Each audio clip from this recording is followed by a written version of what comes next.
Hello, this is Pietro. In this episode, I'm trying to convince you that we indeed have to promote pasta for the Nobel Prize of Peace.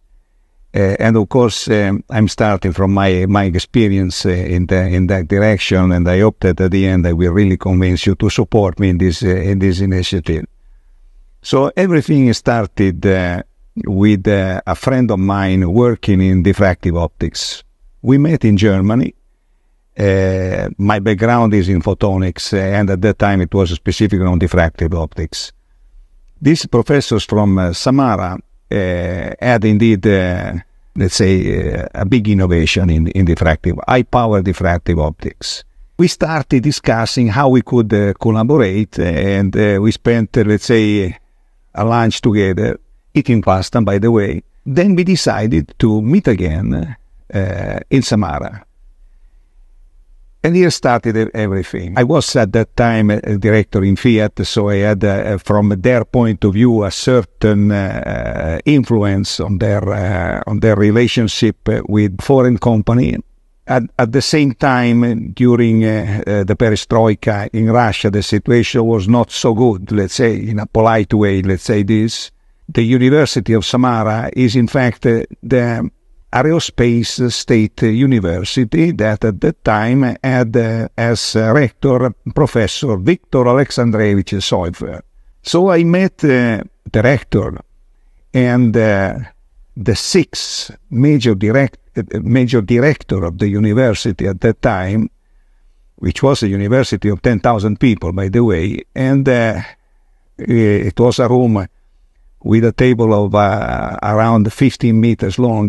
The rector was on one side of the table. I was on the other side. Extremely formal. I don't want to enter into the detail of the power that the rector had at that time in the city of Samara. It's 1.3 million habitant, and it was still a closed city. So it was extremely formal.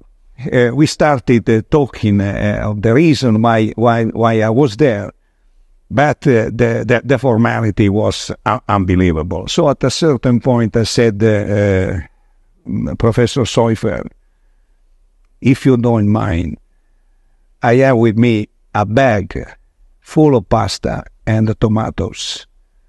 Why we don't start a discussion in a slightly different way?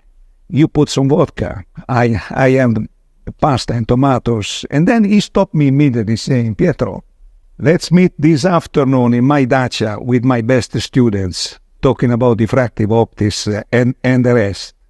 And that was the start of everything.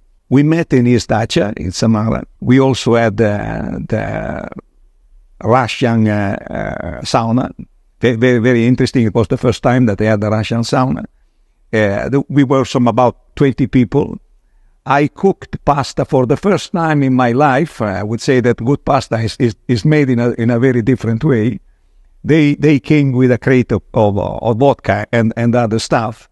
And that's the way, I don't say collaboration, I say friendship started around a dish of pasta. That was the very first lesson. How a dish of pasta, some drops of vodka, can start a friendship that never stopped. After 30 years, that was 30 years ago, this level of friendship, independently from what happened after, has continued. So this, the first lesson, as I was saying, is the exchange of different cultures around the table eating pasta.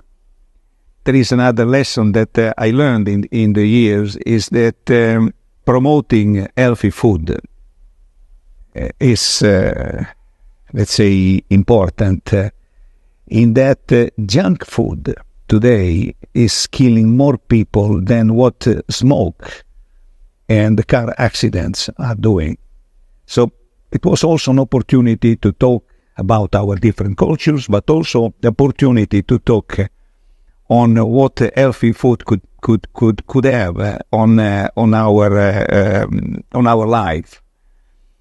But of course, it was just the side effect. The reason why I'm saying pasta is a fantastic instrument for peace is that indeed around the pasta we started this friendship that continued for 30 years. And I have one dream,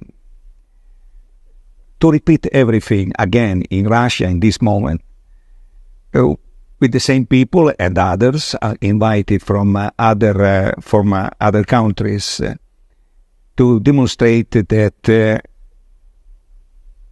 we are an instrument for peace, like the pasta, that can replace the other forms of communication from missiles and bombing.